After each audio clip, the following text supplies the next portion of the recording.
मोक्षदा एकादशी पर श्री हरि विष्णु के साथ माँ लक्ष्मी की विधिवत पूजा कर लें। अगर आप व्रत रख रहे हैं तो इस व्रत कथा का पाठ अवश्य करें। तो आइए आज मोक्षदा एकादशी की संपूर्ण व्रत कथा का श्रवण करते हैं। नमस्कार भक्तों, जय श्री राम। स्वागत है सभी भक्तों का अपने YouTube चैनल में। आज की वीडियो में हम संपूर्ण मोक्षदा एकादशी व्रत का श्रवण करेंगे। हर साल मार्गशीर्ष मास के शुक्ल पक्ष की एकादशी तिथि को मोक्षदा एकादशी का व्रत रखा जाता है। नारद पुराण के अनुसार भगवान विष्णु को मोक्षदा एकादशी का व्रत अत्यधिक प्रिय है। ऐसे में इस दिन भगवान विष्णु की विधिवत पूजा करने के साथ व्रत रखने से मोक्ष की प्राप्ति होती है। इसके साथ ही जीवन के हर एक संकट दूर होने के साथ साथ सुख समृद्धि की प्राप्ति होती है। इस साल मोक्षदा एकादशी का व्रत 1 दिसंबर 2025 को रखा जा रहा है। इस दिन श्री हरि की विधिवत पूजा करने के साथ साथ इस व्रत कथा का पाठ अवश्य करना चाहिए। तो सुनते हैं मोक्षदा एकादशी की संपूर्ण व्रत कथा।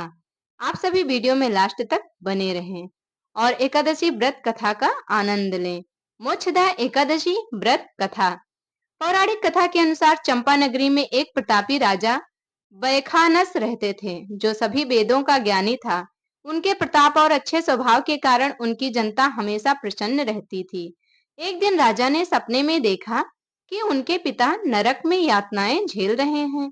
अपने इस सपने के बारे में उन्होंने अपनी पत्नी को बताया और कहा कि मैं यहाँ सुख से हूँ और मेरे पिता को इतना कष्ट है। इस पर राजा की पत्नी ने उन्हें आश्रम में जाने की सलाह दी। राजा जब आश्रम पहुंचे तो उन्होंने कई तपस्वियों को देखा। राजा ने ऋषियों से अपनी बात वहां मौजूद पर्वत मुनि को बताई।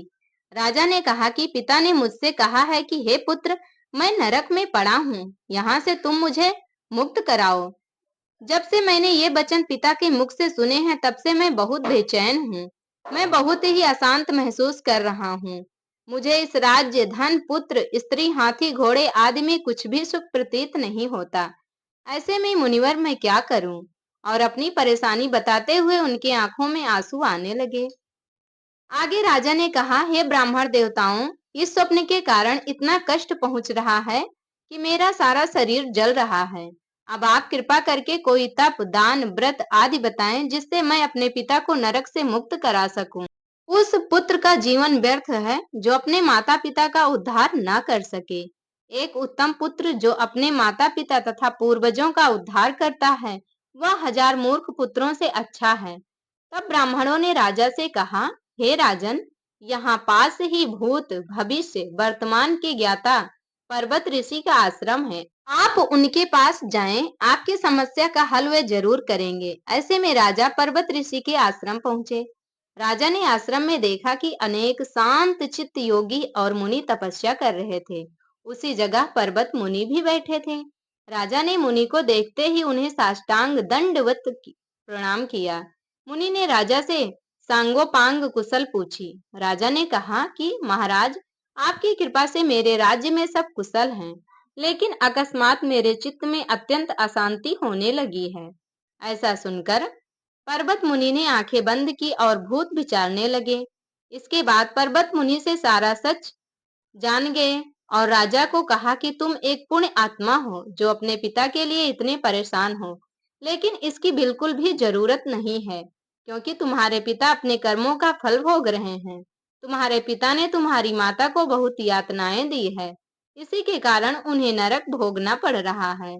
राजा ने मुनि से इस परेशानी का हल पूछा तो मुनि ने कहा कि तुम्हें मोक्षदा एकादशी व्रत का पालन करना चाहिए और इसे पिता को फल समर्पित करना चाहिए। इससे अनेक सभी कष्ट दूर हो जाएंगे। राजा ने इसी विधि का पालन किया और पिता सभी बुरे कर्मों से मुक्त हो गए। राजा ने मोक्षदा एकादशी का व्रत किया, कथा सुनी, जिससे उनके पिता को मोक्ष की प्राप्ति हुई। स्वर्ग में जाते हुए वे राजा अपने पुत्र से कहे कि हे पुत्र, तेरा कल्याण हो, और उन्हें खूब आशीर्वाद देते हुए स्वर्ग को चले गए। तो कथा संपूर्ण हुई। शास्त्रों के अनुसार मार्गशीर्ष मास के शुक्ल पक्ष की मोक्षदा एकादशी का जो व्रत करते हैं तो उसे हर तरह के पाप नष्ट हो जाते हैं। इसके साथ ही मोक्ष की भी प्राप्ति होती है। इस कथा को पढ़ने या सुनने से वाजपेय यज्ञ का फल मिलता है। यह व्रत मोक्ष देने वाला तथा चिंतामणि के समान सब कामनाएं पूर्ण करने वाला है। इसलिए इस व्रत को अवश्य ही करना चाहिए। जो भक्त व्रत करते हैं उनकी पूजा इस कथा के बिना अधूरी है। इसलिए इस कथा का श्रवण एकादशी यानी कि मोक्षदा एकादशी पर अवश्य करें तो कथा संपूर्ण हुई। प्रिय भक्तों, ये वीडियो यहीं तक थी। आप लोगों को कैसी लगी कमेंट करके जरूर बताएं और कमेंट बॉक्स में जय श्री हरि विष्णु लिखना बिल्कुल भी ना भूलें। आपके मन में यदि कोई भी भक्ति से जुड़े प्रश्न हैं तो आप सभी कमेंट बॉक्स में लिख सकते हैं, उसका उत्तर आप सभी को अवश्य मिलेगा। वीडियो अच्छी लगी हो तो लाइक कर दें, चैनल पर नए हो तो सब्सक्राइब कर लें। हमारे साथ जुड़े रहने के लिए धन्यवाद। प्रेम से बोलिए श्री हरि विष्णु माता लक्ष्मी की जय हो।